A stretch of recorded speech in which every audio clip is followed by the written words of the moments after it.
Guys, I found the culprit. It was the mudguard.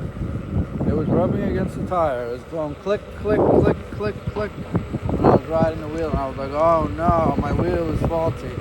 I'm so relieved because I know I did everything right to the millimeter. So I'm going to figure out if this wasn't on right or if it's warped or something is going on with why this makes the sound when I ride.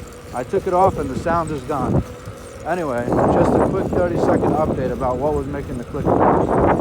Hope that helps you guys. Talk to you soon.